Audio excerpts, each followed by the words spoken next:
67% of Americans in their mid-50s say they're afraid of outliving their savings. According to that same 2024 Prudential study, fewer than a third of them have actually calculated how many years those savings would last.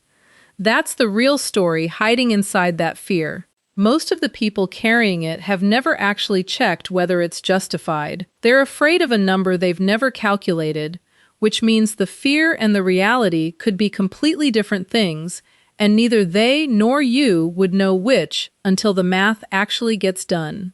That gap between expecting a problem and having actually done the math is exactly the gap this decade exists to close. If retirement is roughly 10 years away, right now is when that changes. Not the year you actually stop working, but this decade, starting today. 10 years out is one of the best planning windows you get. 5 years out, the options start narrowing. Less time for a portfolio shift to fully play out.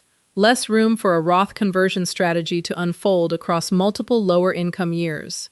2 years out, there's still plenty worth fixing, but much less time for those changes to compound or for a new strategy to unfold gradually. 10 years gives you something especially valuable, room to make adjustments, see how they work, and change course again if necessary. Nobody drifts into a fully prepared retirement by accident. The people who arrive at the finish line with an actual plan are the ones who use the 10 years before it deliberately. This is what I'd actually do with that window, in the order I'd do it. Before any of that, one honest caveat: not everyone controls when they retire. Health, layoffs, caregiving for a parent or a spouse. Plenty of people end up retiring earlier than planned, for reasons that have nothing to do with how well they prepared. Nothing in this video assumes retirement is purely a matter of following the right checklist. It's a plan for the years you do have some control over, not a promise that following it guarantees the timeline goes exactly as scripted. And if some of these 6 things genuinely aren't available to you, no employer plan to catch up in, no meaningful gap between where you are now and Social Security's earliest claiming age, the ones that are available still matter. This isn't an all-or-nothing list. The first thing I'd do, and the one most people skip entirely, is replace the vague number in your head with a real one. Most retirement guidance leans on a rule of thumb. Replace 70 to 80% of your pre-retirement income, and you'll be fine. That rule isn't useless, but it's a shortcut standing in for work most people never actually do, and shortcuts like that tend to be wrong in both directions. Someone whose mortgage will be paid off, whose kids are independent, and who won't be commuting 5 days a week might need meaningfully less than 80% of their current income. Someone planning extensive travel, or anticipating higher healthcare costs, or supporting a family member might need more. The rule of thumb was never built for your specific life. It was built to be roughly right for an average that doesn't actually describe anyone in particular. The real version of this exercise is more tedious and considerably more useful. Build an actual retirement budget, category by category, the same way you'd build a budget for right now, except projecting forward. Housing, food, insurance, healthcare, travel, gifts, hobbies. Go through each one and ask what it realistically looks like once the paycheck stops. Some categories shrink. Commuting costs disappear. Some categories grow. Healthcare costs before Medicare eligibility, and often even after it, tend to run higher than people expect. Once you have that number, an actual monthly or annual figure, not a percentage of today's income, you have something to actually plan against, instead of a rule of thumb that might be off by a meaningful margin in either direction. Picture 2 people, both currently earning $90,000 a year, both technically following the 70% rule of thumb as their retirement target. One of them still carries a mortgage into retirement, plans to help a grandchild with college costs, and lives somewhere with a high cost of living. The other owns their home outright, has no dependents relying on them, and plans to relocate somewhere considerably cheaper once they stop working. The 70% rule tells both of them to aim for the same number, $63,000 a year. Their actual category-by-category budgets would almost certainly say something very different. One of them probably needs more than that rule suggests, and the other probably needs meaningfully less. Neither of them would know which was true without doing the actual exercise, and both of them would be planning against a number that was quietly wrong in one direction or the other. And in the final year or two before retirement, I'd come back to this same first step and stress test that budget in real life.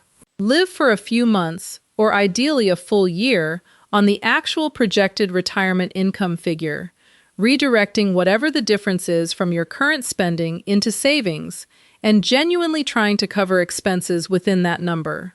In practice, this usually means picking a specific month to start, moving the surplus between current income and the projected retirement number into a separate account the same way you'd automate any other savings goal, and then actually living off what's left, tracking whether the categories from the original budget hold up against real bills rather than estimates.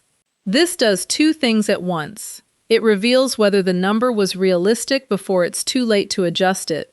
A category that looked fine on paper sometimes turns out to be uncomfortably tight in practice, and it's far better to discover that with years of working income still available to fix it than after the paycheck has actually stopped. And it builds the actual lived experience of the new budget before the paycheck that's been backing it up for decades actually disappears. A number on a spreadsheet and a number you've actually lived inside of for months are different kinds of confidence, and the second kind is considerably more reliable heading into a transition this significant. The second thing I'd do in this decade, and the thing with genuinely the largest single-dollar impact for most people, is treat the Social Security claiming decision as the major financial decision it actually is, rather than something to figure out the week you turn 62. For most people today, full retirement age is 67. Claim at 62, the earliest allowed, and the benefit is permanently reduced by up to 30% compared to waiting for full retirement age, not temporarily, permanently, for the rest of your life, adjusted only for inflation from that reduced starting point. Delay past full retirement age instead, and the benefit grows by roughly 8% for every year you wait, up to age 70, where the credits stop. Waiting from 67 to 70, for someone with a full retirement age of 67, means a benefit worth about 24% more than claiming right at full retirement age, and considerably more than claiming at 62. I want to be fair about this, rather than just saying, always delay, because delaying isn't automatically correct for everyone. Someone with health concerns that meaningfully affect life expectancy, or someone who genuinely needs the income at 62 because there's no other source of funds to bridge the gap, may reasonably claim earlier, and that's not a mistake. It's a rational response to their actual circumstances. The point isn't that later is always better, it's that this is a real decision with a real dollar difference attached, worth 10 years of thinking, rather than a decision made under pressure the month it becomes unavoidable. Put real numbers on it, and the size of the decision becomes obvious. Say someone's full retirement age benefit works out to $2,500 a month. Claim at 62 instead, and that monthly benefit drops to somewhere around $1,750. A permanent reduction, not a temporary one, adjusted only for inflation from that lower starting point for the rest of their life. Wait until 70 instead of claiming at full retirement age, and that same $2,500 benefit grows to roughly $3,100 a month. Between the earliest and latest claiming ages, that's a difference of nearly $1,400 a month, for as long as that benefit gets paid, which for someone with an average life expectancy at that age is frequently 2 or 3 decades. There's also a nuance worth knowing if you're married. Delaying doesn't increase a spouse's own spousal benefit, since that's based on your full retirement age amount either way, but it does increase what a surviving spouse would receive for the rest of their life if you pass away first, which is worth factoring in as a two-person decision rather than a purely individual one. In this decade, I'd request an actual Social Security statement, look at the specific numbers for my own record, and start modeling what different claiming ages would mean for my specific situation. Not a generic example, my own numbers, because the difference between claiming ages can persist over what could be 2 or 3 decades of retirement.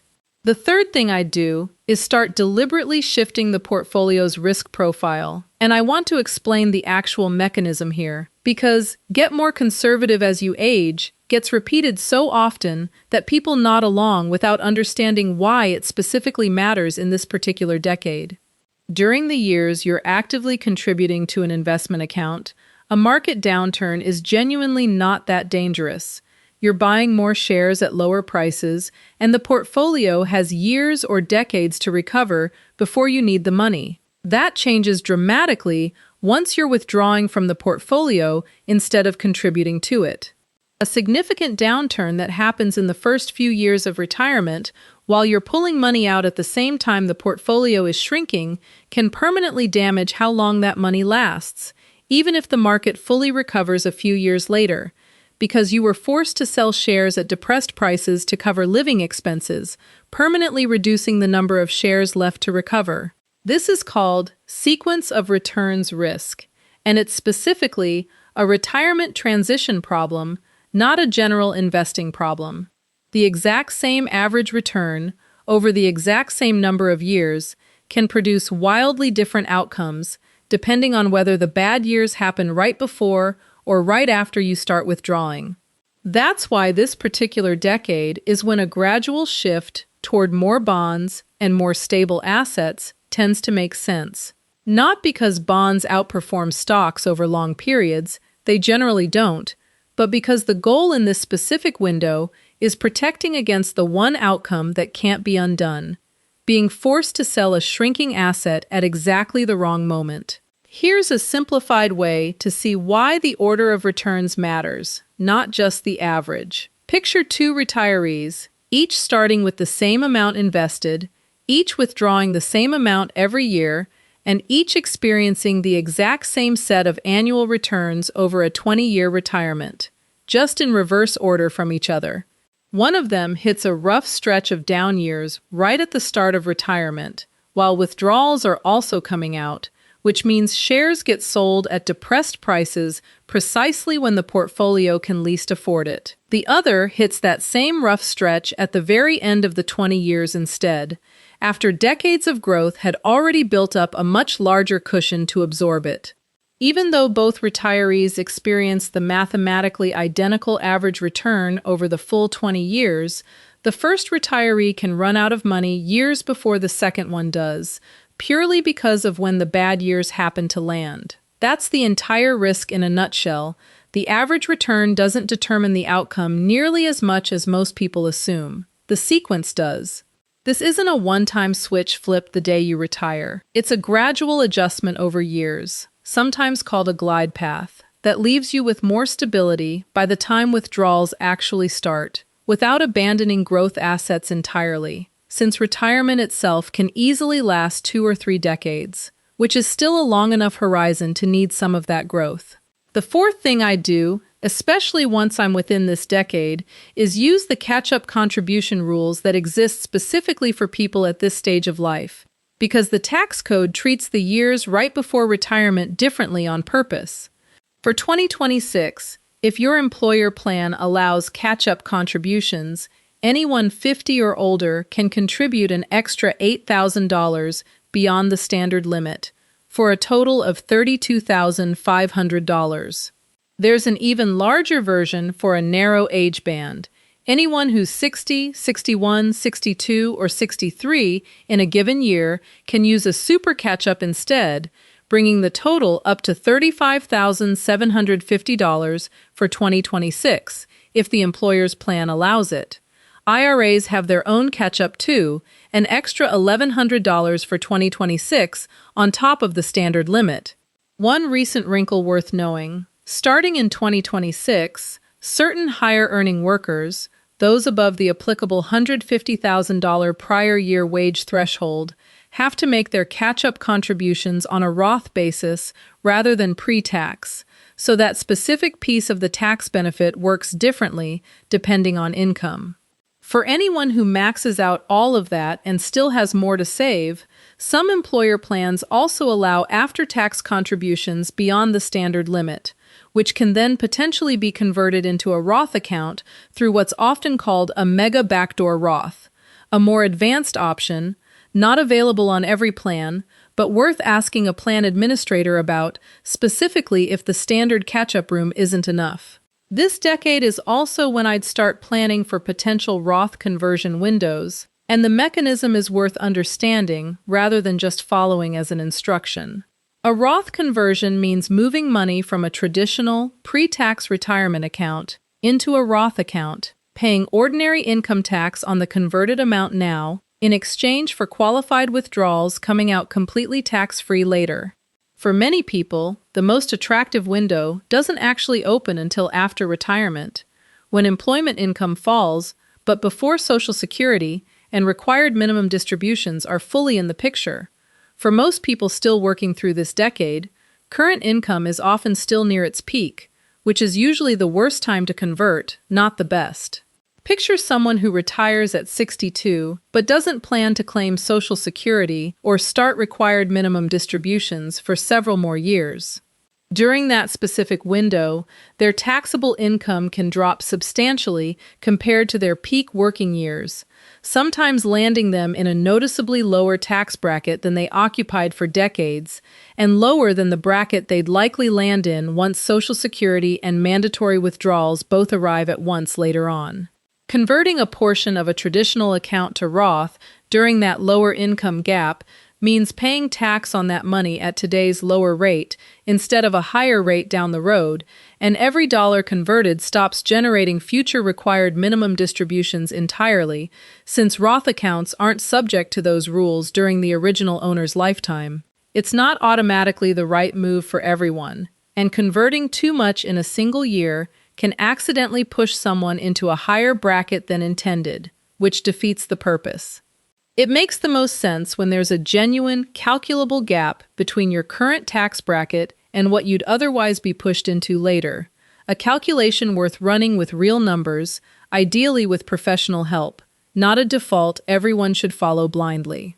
The fifth thing I'd address in this decade is the healthcare bridge, because this is the piece that catches people off guard the most, and it's directly tied to age in a way that other retirement decisions aren't. Medicare eligibility starts at 65. If retirement happens before that age, there's a real gap to plan for. Through COBRA continuation coverage, a spouse's employer plan if available, or the ACA marketplace, and that gap can be expensive enough to meaningfully change the math on retiring early. Even people planning to retire right at 65 need a plan for enrolling in Medicare during the correct window. Missing the appropriate enrollment window can trigger ongoing late enrollment penalties. For Part B, for example, that penalty generally lasts for as long as you have Part B, while other parts of Medicare have their own rules. The specific mechanics vary by which part of Medicare is involved and what other coverage was in place at the time, which is exactly why this deserves actual attention in this decade, rather than being figured out during the enrollment window itself, under time pressure, with a penalty on the line if the deadline gets missed. And if there's a health savings account in the picture, this decade is exactly when its value compounds the most.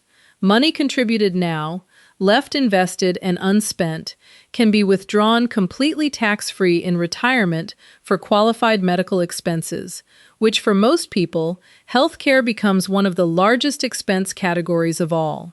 Long-term care belongs in this same conversation, even though it's uncomfortable to think about and easy to keep postponing. Medicare generally doesn't cover extended long-term care, and the cost of that kind of care, if it's ever needed, can be significant enough to meaningfully disrupt a retirement plan that otherwise looked solid. There are a few ways to approach it: a dedicated long-term care insurance policy, a hybrid life insurance policy with a long-term care benefit attached, or simply self-funding the risk by keeping a larger portion of savings earmarked for that possibility. None of those options is automatically correct for every situation, and the right answer depends heavily on family health history, existing assets, and how much risk feels acceptable to carry unprotected. What's worth knowing is that this decision tends to get more expensive and more limited the longer it's delayed. Insurers price these policies partly on age and health at the time of purchase, so a decision made in this decade is usually cheaper and has more available options than the same decision made a decade later, closer to when it might actually be needed. The sixth thing I'd do, and the one that has nothing to do with investment returns at all, is get the legal and administrative pieces actually finished instead of perpetually intended. A current will. Beneficiary designations on every retirement and investment account check directly on the account rather than assumed from an old estate plan, because many retirement and investment accounts pass according to their beneficiary designations and the plan's own rules rather than whatever your will says. A stale beneficiary designation can therefore produce a very different outcome from the one your current estate plan intended. Someone can update their will carefully, naming a new spouse or a specific child as the intended recipient of their estate, and still have an old retirement account pointed at whoever was named on that form years or decades earlier, simply because nobody ever went back to check it. Employer plans can also have their own additional rules layered on top, including spousal consent or divorce-related requirements that vary by plan, which is exactly why I'd check every account directly rather than assuming the will handled it. A power of attorney and a healthcare directive round this out, so decisions can be made on your behalf if you're ever unable to make them yourself. None of this is emotionally pleasant to sit down and do, which is exactly why it gets postponed indefinitely by people who fully intend to handle it eventually. 10 years out is enough runway to actually finish it without pressure, rather than scrambling to handle it during an emergency when it's needed most urgently. Before I pull all 6 of these together, a few specific mistakes are worth naming because they show up in this particular decade more than almost any other. The first is panic selling during a downturn that happens to land in these final working years, purely because the portfolio balance suddenly looks smaller than it did a year earlier. Reacting emotionally to a paper loss with a decade or more still ahead is exactly the wrong moment to abandon a long-term plan. The second is ignoring taxes on withdrawals entirely until retirement actually arrives, only to discover that a large traditional 401k balance generates a much bigger tax bill in retirement than expected, because every dollar withdrawn from a pre-tax account is taxed as ordinary income, not the lower capital gains rate some people assume applies. The third is letting old, forgotten retirement accounts from previous employers sit untouched for years, quietly accumulating fees in outdated investment options, right when consolidating or reviewing them would actually matter for coordinating withdrawal strategy across every account at once. The fourth is assuming Social Security, and Medicare will simply be there, without checking the specifics, then discovering close to retirement that the actual numbers, rules, or enrollment deadlines are meaningfully different from what was assumed for years. The kind of gap that this decade exists specifically to close before it becomes an expensive surprise. None of these mistakes are about lacking intelligence. They're about a plan that never got revisited once it was first set up, which is exactly what a deliberate decade, instead of a final scramble, is built to prevent. None of these 6 things happen in a single afternoon, and that's the entire reason this needs a decade rather than a final scramble. The real number gets calculated early and then tested against real life before retirement actually arrives. The Social Security decision gets modeled with real data instead of decided under pressure. The portfolio shifts gradually instead of overnight. The catch-up contributions and Roth conversions get used deliberately in the years when they matter most. The healthcare bridge gets planned before it's urgently needed. The legal pieces get finished while there's no crisis forcing the pace. If 10 years doesn't feel like enough time to do all six thoroughly because life is genuinely busy, or because this decade started later than planned, two of these matter disproportionately more than the rest, and I'd prioritize them first if forced to choose. The real number comes first, because every other decision on this list is being made against that number, whether it's accurate or not. A wrong number makes every downstream decision wrong along with it.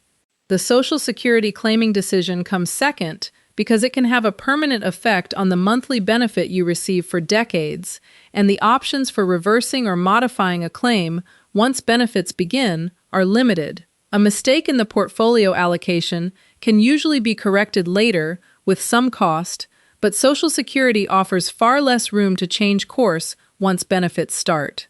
The other four matter, and I wouldn't skip them if there's time, but if there truly isn't time for everything, those two are where the actual leverage is.